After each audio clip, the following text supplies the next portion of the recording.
He kidnapped Simone days later.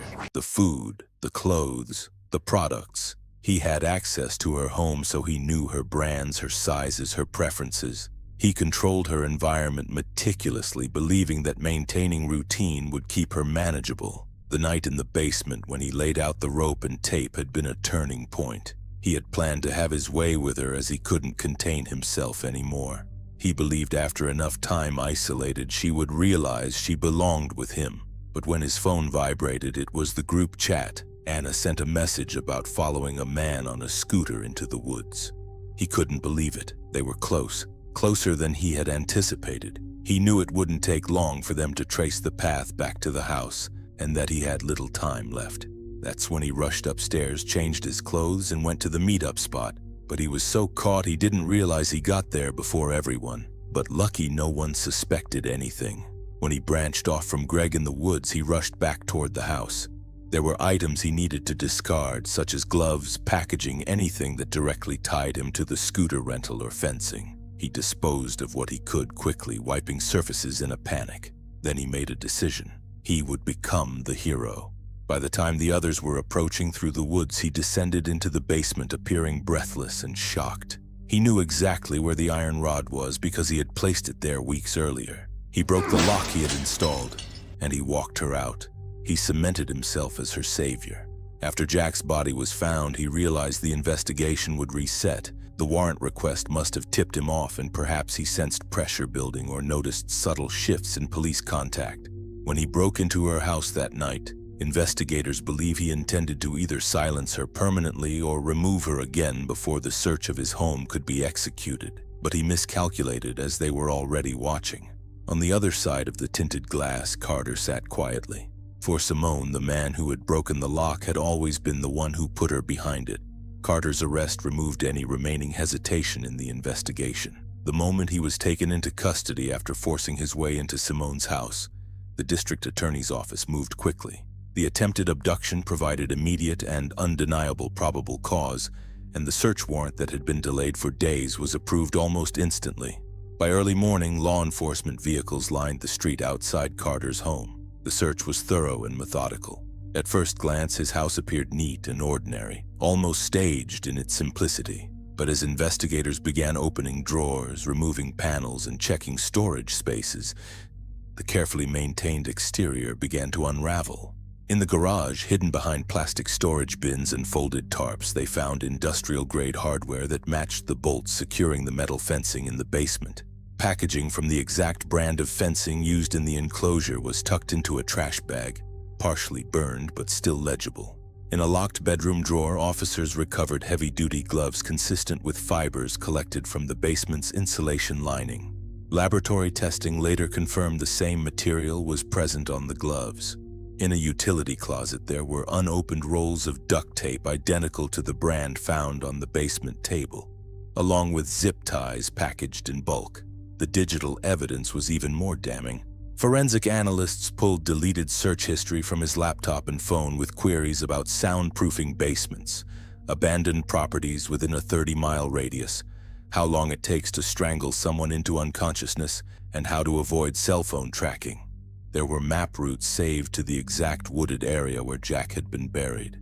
GPS metadata from his phone placed him near both the burial site and the abandoned house on key dates. They found the prepaid debit card used to rent the electric scooter hidden inside a desk organizer, though it had been registered under a fake name. Surveillance footage from a convenience store showed Carter purchasing it. The timestamp aligned perfectly with the rental records. In a backyard shed beneath loose floorboards, they discovered a shovel with soil residue that matched the composition of the grave site. A length of rope missing from a larger spool matched fibers found near Jack's body, every piece connected. There was no longer a narrative gap to fill in. When word spread through the co-workers that the search had uncovered overwhelming evidence, the shock was immediate and raw. Anna called Stacy in tears. Greg sat alone in his apartment for nearly an hour before responding to any messages. None of them had prepared for this possibility, not truly. They went to the station together. Simone was already there with her mother and Wendy when they arrived. The moment Anna saw her, she crossed the room and hugged her tightly, her voice trembling as she whispered apologies she didn't know how to articulate. Stacy stood close, silent but visibly shaken. Greg looked different. He was pale, unsettled in a way that seemed deeper than disbelief alone. When he finally spoke, his voice was quieter than usual. There was a moment, he admitted slowly. That night in the woods, they all turned to look at him. He explained that when he and Carter found the scooter tracks, something had felt off. Carter had reacted quickly, almost too quickly. He had been decisive about splitting up, and about Greg going back for a signal. At the time, Greg had brushed the feeling aside because it didn't make sense. Jack was still the main suspect, and all the evidence pointed to him. Their minds were already set in that direction. "I didn't want to think about it," Greg said, rubbing his forehead. It didn't fit. We were looking for Jack. Everything said Jack." He paused. "But when I walked back toward the road, something in my gut told me it was strange that Carter wasn't more cautious. It was like he knew where the tracks led. He had ignored it." Greg told himself he was overthinking and that trauma was making him paranoid. Now he realized that moment in the woods had been the crack. Simone listened without interrupting. She understood that denial had protected all of them. It had been easier to believe in a simple story with a clear suspect than to question the person who had stood beside them. Detectives eventually confirmed to the group that the evidence from Carter's home sealed the case. The timeline, the physical items, the digital trail, the burial site, the scooter rental, all of it tied directly to him. The prosecutors were confident the charges would hold. They were allowed to sit briefly in a viewing room again. On the other side of the glass, Carter sat alone at the metal table in the interrogation room. His posture was different now, as now there was no calm reassurance, no confident presence, just a man stripped of control. Simone's mother covered her mouth, tears falling silently while Wendy shook her head in disbelief. Greg stared at Carter longer than anyone else. "I should have trusted that feeling," he said quietly. Simone reached over and touched his hand. "We all wanted to believe the wrong thing," she replied softly. As they sat there together, the weight of it settled in fully. The case moved quickly once the evidence was finalized. Carter was formally charged with multiple felonies such as first-degree murder for the killing of Jack, kidnapping, unlawful imprisonment, attempted sexual assault, and burglary for breaking into Simone's home. Prosecutors described the case as calculated, premeditated, and layered with deception. There was no viable defense against the evidence. The digital trail alone was overwhelming. When the trial began, it didn't take long for the jury to see the pattern. The prosecution laid out the plan step by step. They showed how Carter had used his closeness to Simone as access, how he eliminated Jack first to create a believable suspect, and how he built the enclosed, soundproofed basement and her environment with precision. When the verdict came back, it was unanimous. Guilty on all major counts.